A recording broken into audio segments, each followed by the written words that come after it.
Because look, I know that you want everything tomorrow. We want it all. We want it all now, right? We want to be working in television and having the film and having the voiceover and having all the things. You can't do everything all at once.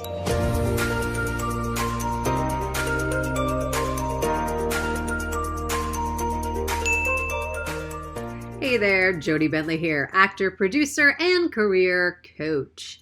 And today, I want to talk about giving yourself a timeline.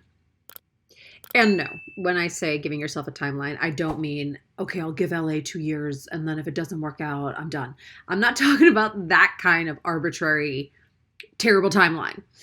I'm talking about a timeline for sanity and ease. Because look, I know that you want everything tomorrow. How do I know this? Because I also want everything tomorrow. So many of my clients want everything tomorrow.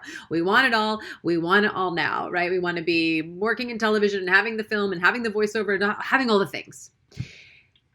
And you can't do everything all at once, right? And we know this, like deep down, we know this. Cerebrally, not even deep down, cerebrally, we know this. We know this to be true, but there's somewhere in our core being, we're like, but I can do everything. I should be able to do everything. Well, you can't.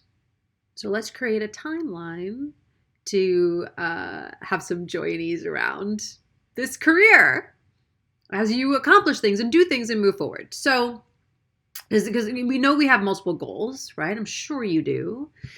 But the only way to spin all the plates and do all the things is to have a structure. Now, I have a course, Dare to Be Unstoppable, which is all about structuring your year and your new year, most specifically. But I want to give you just a big tip about this today. And I'm calling it your timeline. Because you know that there might be a project you have on your plate, right? Actually, I'll tell you an example of my client, and then we'll talk to you about how. So I have a client who she knows that she wants to create a scene for her reel. She knows she's missing a big comedy scene, a single camera comedy scene to really show her in that vein, because that's really where she wants to book, and she doesn't have that, right? So that goes back to the whole show, don't tell, show them, don't tell them, and she needs to show them what she can do. And she's like, well, I could do it in a couple weeks, right? I just need a couple weeks. I can get this whole thing done. It'll be great. Okay, it's going to take a little longer than a couple weeks because there's so many moving parts to actually getting that reel done. She needs to find a really great scene, not something that people would know. So it's an original scene. Maybe it's something that gets to be written. Maybe she wants to collaborate with someone. She's not a writer. Maybe she needs to pay someone to do that. She really needs to figure out what is it that she wants to say. What's the character she really wants to play? What is the scene about? What does she really want to showcase about herself and her brand? She gets to figure out who is shooting it. Is she going to pay a company to shoot it? Is she going to get favors from friends who have cameras and sound to support her in that? So how is she going to go about doing all of that? So this is a big project. So what we realized, we started mapping it out, and that it's really going to take her probably 6 to 8 weeks to do this thing. So I'm sure you have a project. And I'm sure you've been wanting to do it tomorrow. And I'm also sure you probably wrote it on a to-do list somewhere, and it keeps rolling over and rolling over and rolling over, and you don't take any action on it because it's this huge freaking project, and all you're looking at is the huge freaking project and not breaking it down into actionable steps. So I really invite you to think about when you have a project like that. And this is what I was doing with my client. It's like, well, when do you want this in your hands? Tomorrow. Okay, well, not tomorrow.